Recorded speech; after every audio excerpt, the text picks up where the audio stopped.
Menjelang tahun politik 2024, silaturahmi politik dari para elit semakin menarik dicermati karena masih ada kemungkinan partai-partai untuk berpindah koalisi setelah bertemu dengan Partai Nasdem dan PKS. Kini Ketua Umum Partai Golkar Airlangga Hartarto bertemu dengan Ketua Umum PKB Muhaimin Iskandar. Ya, tak hanya membahas soal poros koalisi, keduanya pun saling memberikan simbol untuk dapat bergabung pemirsa. Namun, akankah koalisi yang telah terbentuk Gerindra, PKB, dan KIB dapat digoyang pemirsa?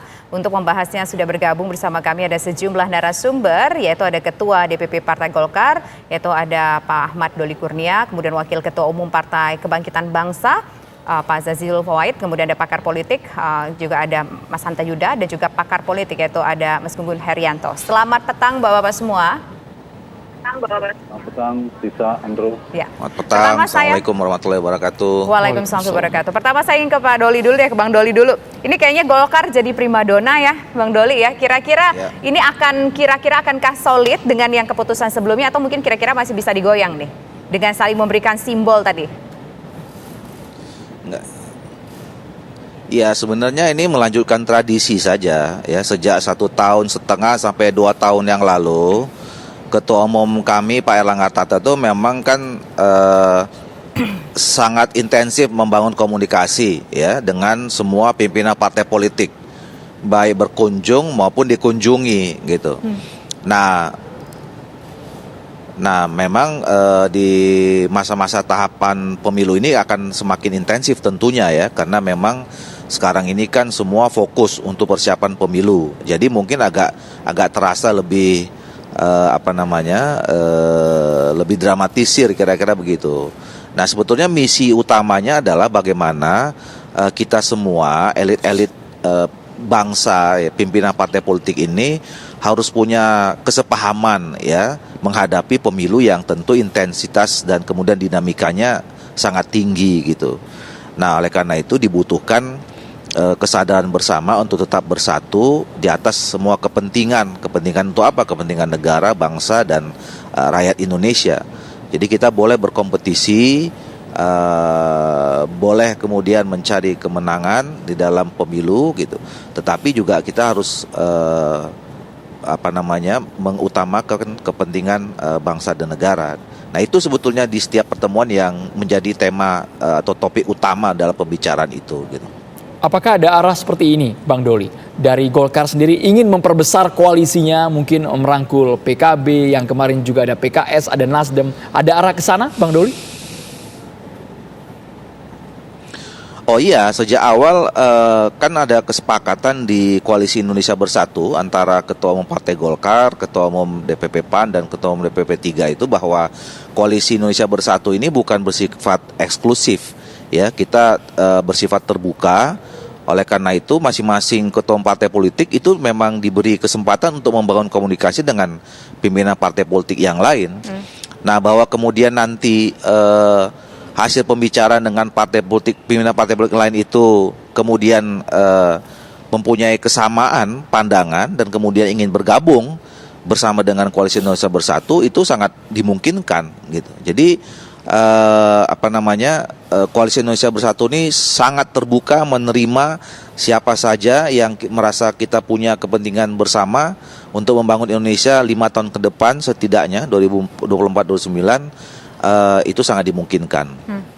Baik, nah sekarang saya ingin ke Pak Zazilul. Pak Zazilul, satu poin yang saya dapat tadi disampaikan oleh Bang Doli bahwa kalau punya kepentingan bersama kenapa tidak bekerja sama. Nah, kira-kira apakah PKB ini punya kepentingan yang sama, ada satu nafas kepentingan yang sama yang bisa diwujudkan bersama-sama, dan kira-kira seperti apa sih inisiasinya akhirnya memutuskan untuk silaturahmi? Kami menyambut baik dan apresiasi atas pertemuan tadi. Karena kami tahu Partai Golkar itu ibarat pendekar lama. Punya pengalaman yang panjang. Dan sekarang ibarat dan master lah kira-kira begitu. Dan sekarang menurut persepsi kami, sedang bermain di catur ini lebih ofensif. Dan lebih atraktif. Nah, bagi PKB ini adalah kesempatan yang sama-sama kira-kira di mana masing-masing koalisi KIB, Indonesia, Kebangkitan Indonesia Raya telah membangun komitmen masing-masing. Namun komitmen itu tidak kunjung menemukan pasangan calon presiden dan wakil presiden. Nah, apa yang digagas oleh Partai Golkar dan PKB ini itu lebih pada tadi ya, bersama Pak Doli juga guyon-guyon kira-kira begini, kan di PKB itu ada gambar lebahnya. Dia bilang kalau lebah itu lebih cocok memang hinggap di pohon beringin dan bersarang di pohon beringin. Akan lebih produktif. Kira-kira begitu. Nah, namun semua ini memperlihatkan ketanggihan Partai Golkar menurut saya. Nah, dalam satu ini menerima PKS, membangun hubungan dengan PKB. Saya pikir ini tidak lepas dari kepewahan Partai Golkar untuk melihat suasana kompetisi pemilu 2024 juga dilakukan komunikasi yang sejuk antar partai. Jadi bagi PKB tentu ini sesuatu yang baik. Karena seperti disampaikan tadi memang koalisi-koalisi yang ada belum memutuskan siapa pasangan presiden dan calon presiden. Mungkinkah di antara pacaran itu ada yang gagal? Menurut saya mungkin saja. Karena pengalaman pernah menunjukkan ada orang yang pacaran yang sudah lamaran, undangan sudah disebar, tiba-tiba hari H pengantin laki-lakinya nggak datang. Tentu cari pengantin laki-laki yang lain. Nah, ini biasa saja dalam jajakan dan mencari jodoh. Koalisi-koalisi ini dibentuk dalam rangka menyamakan pandangan. KIB sudah punya pandangan yang sama, visi yang sama, tapi belum punya pandangan yang sama soal presiden dan calon wakil presiden. Demikian juga di koalisi PKB dan Gerindra. Sudah ada tokohnya, sudah punya pandangan yang sama dan punya keyakinan untuk menang.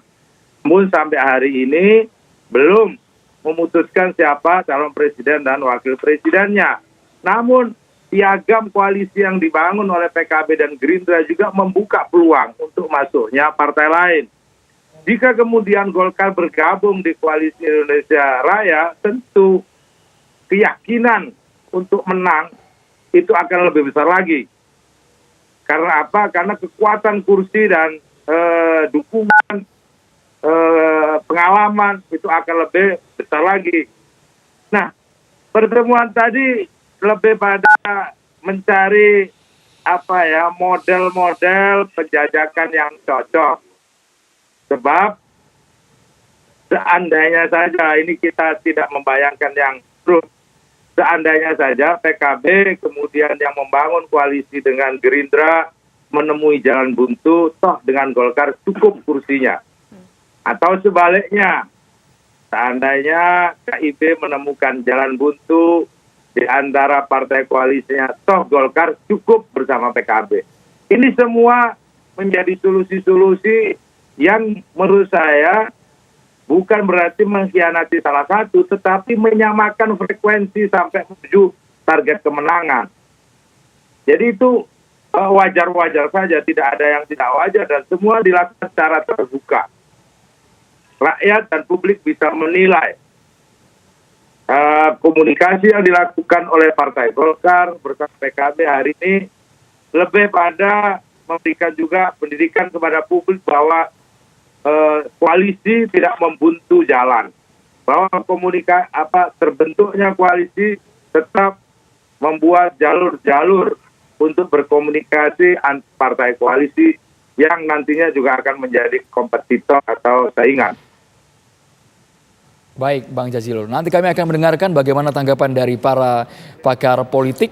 Pertemuan antara Golkar dan juga Parpol lintas koalisi ini sinyalnya ke arah mana? Sebenarnya Mas Gun Gun dan juga Mas Hanta bisa menanggapi sesaat lagi hanya di Kabar Petang.